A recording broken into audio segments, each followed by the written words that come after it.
Good morning, W.W. Robinson. Welcome back and Happy New Year. Woo! Right, Jeremy? All right. So today is January 3rd, 2019. Can you believe we're already in 2019? Where does the time go? All right. It is day 6 in our rotation. Jeremy, tell us what's for lunch today. Pepperoni pizza, green beans, baby carrots, applesauce, mixed fruit, choice of milk. All right. And we have Sophia here to tell us about the weather. Right over here. Tell everybody, what is the weather today? Cloudy. It is cloudy this morning. Did you walk the red carpet this morning? Did you like it? Yes. All right. Happy New Year.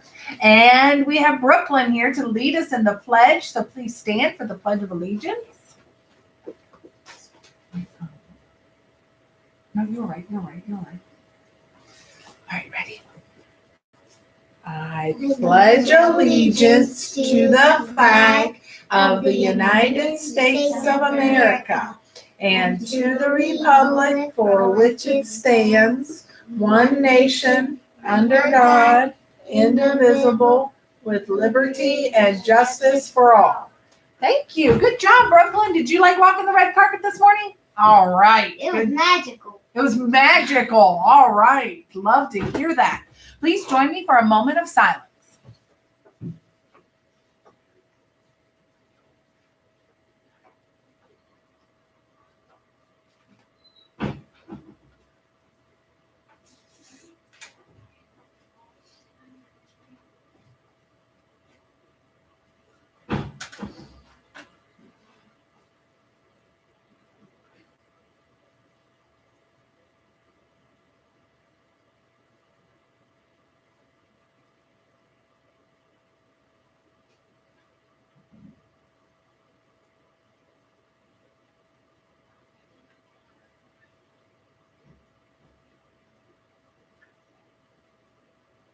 Thank you. All right, let's see. We have we have Miss O'Connor here to give us a special announcement. So Jeremy, you can sit here with her. You sit here. There you go. Good morning. Good morning, everybody. Hope everybody enjoyed the red carpet this morning. If teachers enjoyed, welcome everybody back to school. I'm just here to tell you about a special evening that we're going to have later on this month. We've had other special evenings, reading nights, fitness nights, and this one is going to be a STEM night. And I think that we know STEM stands for science and technology and engineering and math. And that evening will be January the 24th. And we'll be talking about it in our morning announcements up until we have this event. But just want to let everybody know to get that on their calendars and tell the folks at home that you want to come to school for STEM night. Okay. Thanks for your time. Have a great day. Have a great year. All right. Thank you, Miss O'Connor. Sounds like it's going to be a fun night. All right. So we have some birthdays this morning. Let's see. Celebrating a birthday today, we have Devin Hawkins. So happy birthday. And staff birthdays on January 1st, we had Miss DiNardo. So make sure that you wish Miss DiNardo a happy birthday. I don't want to forget this. This was found on the red carpet this morning. A little girl must have dropped it. So if this looks familiar to you, it'll be in the office for you. And do you have any shout outs? Because I'm going to start reading this morning.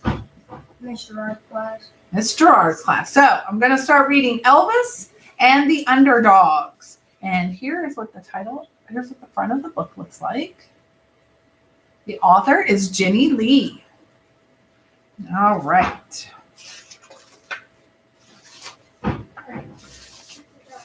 This story starts in a hospital, but don't freak out. No one died. No one almost died, and there was no blood. Okay, there was a little blood. It was just because I got a nosebleed, but I get those all the time, and that's not why I woke up in the hospital on this particular afternoon. So why I woke up in the hospital was because there was an episode at school. And by episode, I mean I passed out and hit the floor hard. Obviously, since I was the one who passed out, I didn't see what happened. But if you believe the rumors, any of the following may or may not have happened in the hallway. My eyes rolled back in my head. I drooled. I spit. I foamed at the mouth. I hit the ground and released a perfect spit bubble that floated up and popped on the ceiling. I convulsed on the floor. I bit my tongue off. I flopped around like a fish. I flopped around like a seal.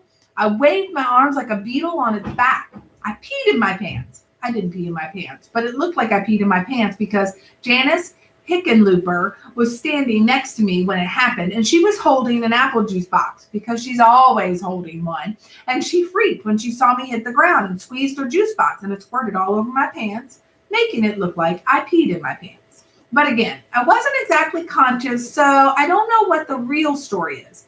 The way my life goes, I'm pretty sure a video of it will appear on YouTube any moment. The very last thing I remember is leaving the library, taking the scenic route to my classroom. I took the long way because I don't like walking by the gym.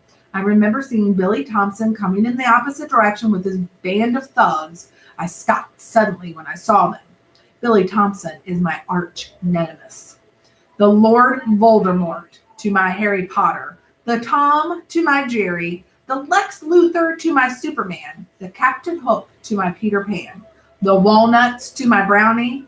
I'm allergic to all nuts, but walnuts especially. And seriously, it makes no sense to add them to brownies anyways. They're perfect just the way they are. Billy is the biggest bully in 4th grade. When I say biggest, I mean literally the biggest because he is already 5 feet 7 inches tall, which means he's almost a foot and a half taller than the shortest boy in our class, who is, you guessed it, me. Billy's greatest hits are as follows. Put a frog, shut the door, Ellie. Put a frog in Miss Parrot's purse.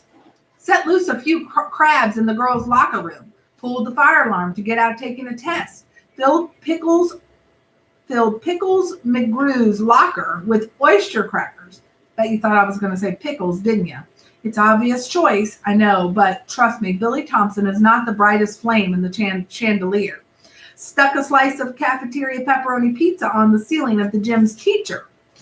As for, excuse me, hang on. I skipped a page. As for all the things he did to make my life miserable, I don't even want to go there because it makes my stomach hurt just thinking about it. But if you think he's above putting a can of baked beans down the back of my pants, you'd be wrong. The Benji Bean Butt song became so popular, the girls made up a jump rope routine to it. So I break all the records for missing the most school every year because I'm sick. And Billy Thompson breaks all the records for missing the most school every year because he gets suspended a lot. To be fair, he pretty much spends his school days being a troublemaker in general, and whoever happens to be nearby is collateral damage. But he has told me on several occasions I'm his favorite. Once I tried to explain to him that it's not very sporting of him to go after the weakest kid in the class, and I gave him that whole shooting fish in a barrel metaphor, but he didn't understand what I was talking about. So then I had to draw a diagram of what I was talking about. You know, how it's just too easy to shoot the fish because they're all bunched up at the bottom of the barrel. He just stared at me with his mouth hanging open. Clearly, he didn't get it. And then I had to spend the rest of the day worrying that I just sentenced a lot of innocent fish to a not so nice ending. Some people use words, and I guess others use baked beans. Now, don't break out the miniature harps and the world's smallest violins to feel sorry for me. It's not like I'm the one everyone picks up on at school. I keep to myself and try to stay out of people's way. I'd say half the kids in my grade knew who I am. If they heard my name, they wouldn't make a face like they just ate something sour. I'm first known because I'm absent a lot. Second, for my winning sense of humor. And third, as someone who always has his homework done. I'm friendly, but I don't have any close friends. I guess I'm what you would call a loner, which makes me easy prey for kids like Billy. Billy moved to town 2 weeks after the start of 3rd grade, and we officially met when he sat behind me in Miss Parrott's 3rd grade class. He took an instant liking to me, or rather, should I say, he took an instant disliking to me. The problem with kids like Billy who aren't into school as they get bored easily, and when a kid like Billy gets bored, that's when the trouble begins. Billy's favorite thing to do when he was bored was move my chair when I tried to sit down. Sometimes he'd kick it forward, sometimes he'd pull it backward, and other times he jerked it right to the side. I usually ended up on the floor. Everyone in class would laugh and my face would flush bright red. Finally, I got so tired of Billy, I race walked through the hall before school to make sure I got to class and sat down in my chair before he arrived. This was when Billy started drawing on the back of my neck with black magic marker. I mostly scrubbed it off with a toothbrush when I got home from school, but one time my mom saw it. She immediately called the school, and by the next day, Billy had been moved to another seat. But even though my prayers were answered and we weren't in the same fourth grade class, the torture has not ended. Now Billy looks for me before school, before and after lunch, and during enrichment classes like art or band, where the teachers weren't as strict about bathroom breaks. I know Billy hates me, but he obviously isn't on top of my "these are a few of my favorite things" list either. But then again, he isn't well liked by most of the teachers or Principal Kreisky. There are plenty of days when I pass the principal's office and see Billy being led in there by a teacher or walking out with a scowl on his face. And we'll stop right there for today. So we hope that you have an awesome new year. Welcome back. Hope everybody's happy to be here, and you can choose to be the kind of leader that you would follow and make it a great day. So long.